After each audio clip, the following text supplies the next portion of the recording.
Oh, hi guys, this is Bob from Greybeard Models. Good to see you all again, and another update on the diorama repairing the Panzer IV. Got the instructions here in front of me, and I just wanted to go through a few bits and pieces and have a look at things like the accessories and the additional parts that you're going to possibly want to use to enhance the diorama.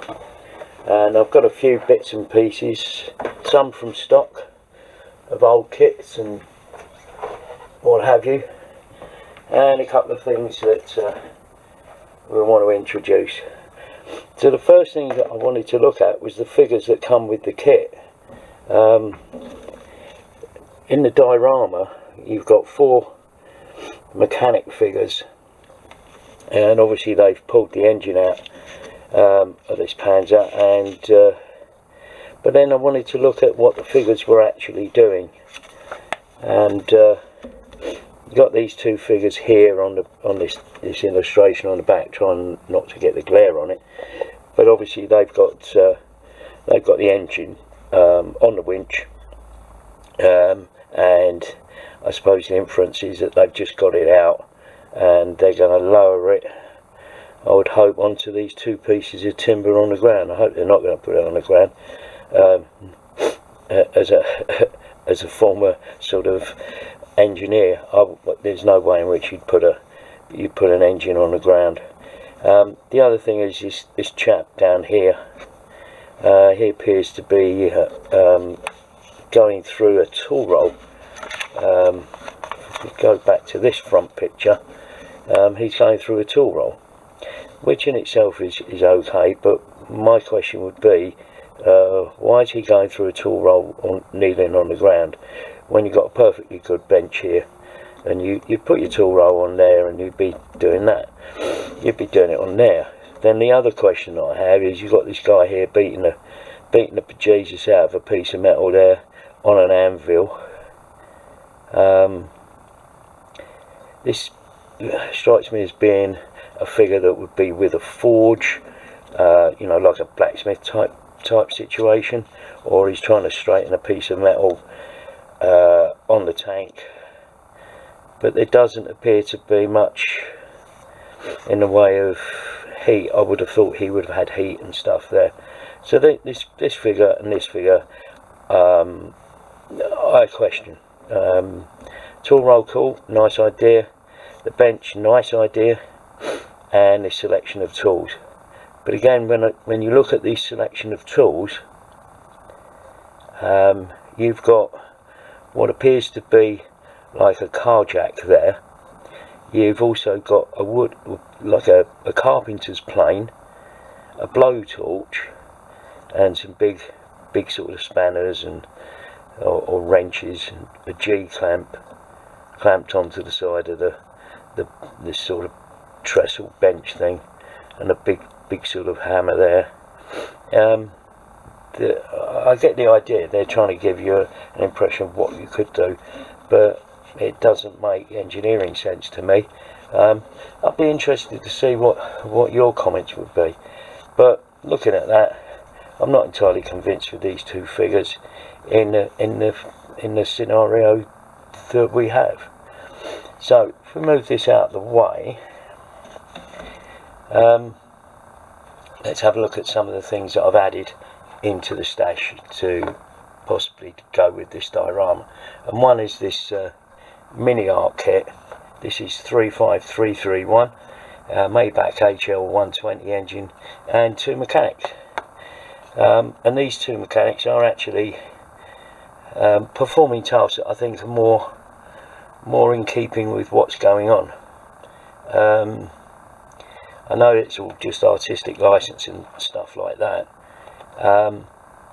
but you know, yeah, I mean, it's just one of the things that I don't like is this idea of a cantilever toolbox sitting perilously close to the edge up here. You know, one slip, one knock, and the whole toolbox contents goes into the engine well. Not particularly good engineering practice in my opinion, but you know, it's a good kit. figures are good. You know, you have the toolboxes and you have the PE with the spanners and stuff.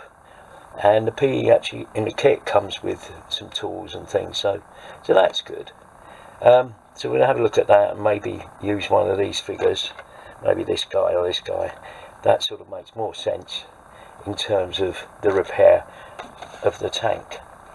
The other kit that I've got is this one, the Toolmater's kit from Miniart again. This is 38048 Toolmakers, and it's pretty much as per this scenario here. So we've got a couple more toolboxes, quite handy.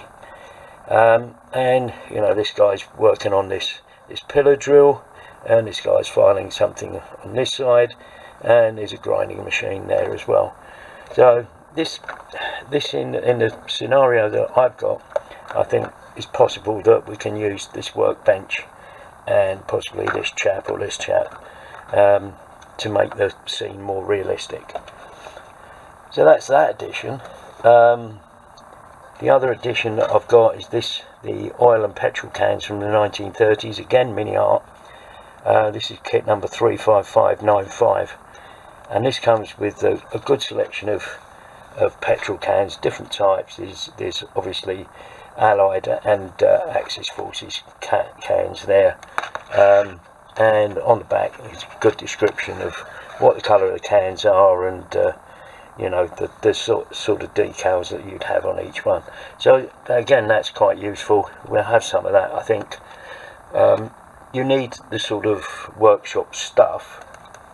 I'm averse to using the word clutter, because I don't think, you know, when I was an apprentice, you get you get right, you know, telling off from the foreman if your workspace was untidy.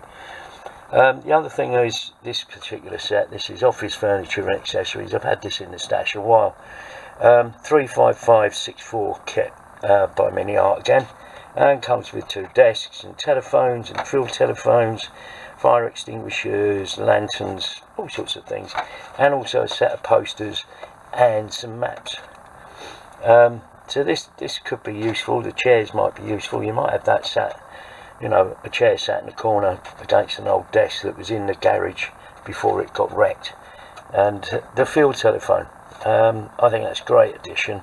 That might be something that the mechanics there would have within their stash, so you know, within all their kit. So I think that's a good additional part. So that's those, and I think that, you know, there's some good accessories there that can be used to enhance the diorama. So let's get that out of the way. And the other thing I've got is part of the Panzer that I started. I actually put a couple of bits together the other day. But there's the sprue with the tools, or some of the tools that are from the diorama set. So I'll go through those and pick out the relevant tools that would be useful. That is the etch set. So there's things in here that I might use and other things that I won't, but I pulled that out as well. But one of the other things I've had in my stash for a while is the Italeri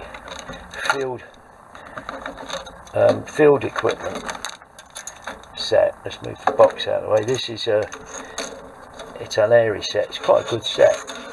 Comes with, you know, welding bottles, and there's a compressor there for spraying. There is actually a winch system here as well, and other bits and pieces, oil cans, and there's a vise there, and there's a big jack, and you know, all sorts of tools. Very, very useful.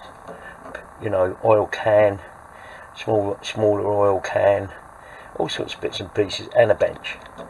So we'll have a look at the, you know, that might be something that would be useful to add some additional parts onto the diorama.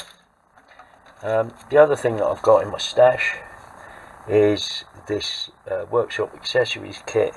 This is by a company called Royal Model. I think I picked this up off eBay, to be honest. And it's their Royal Model's kit number 039, and it's 1/35 scale tools. And there's a nice selection of tools here. Let's try and get it without the glare. There's a good selection of spanners, or wrenches as you say in America, and then other bits and pieces that possibly will use, but possibly not. And, you know, there has to be justification for the tool to be there, so I'll be looking at that. The other thing that I looked at was the figures from the kit. As I said, so this is the guy that's kneeling down looking at the tool roll. I'm not entirely sure of the validity of the tool roll, but a kneeling figure might be useful for a situation, so we'll keep that one.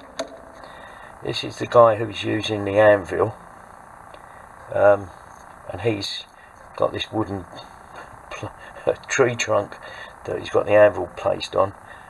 Again, not entirely sure whether that figure would be valid, but it's there anyway. And this is one of the mechanics, and this is the other mechanic that are operating the engine suspended on the, or holding the engine that's suspended on the winch. So these figures might be useful, so we'll have those on standby. But I'd just like to show you that you don't necessarily have to keep with the kit that comes. There are other things out there that you can add and replace, so that the diorama becomes, oh, my apologies, I just hit the camera, but the diorama then becomes something that is personal to yourself. So that's where we are with the accessories at the moment, and we'll get on to the build soon. As you saw, I've already started putting some parts together, so we'll be getting on to the build soon. But I'd be interested to see what you think, or to hear what you think about the various bits and pieces, and if you have any suggestions yourself. It would be great if you know of a product, or you know, a figure set or something like that you might find that might fit the scenario. I'd be grateful to hear from you. And you know, it's something I might say, all right, okay, that's a great idea, I'll include that. But anyway, thanks for watching. I'll speak to you again soon. Take care. Bye for now.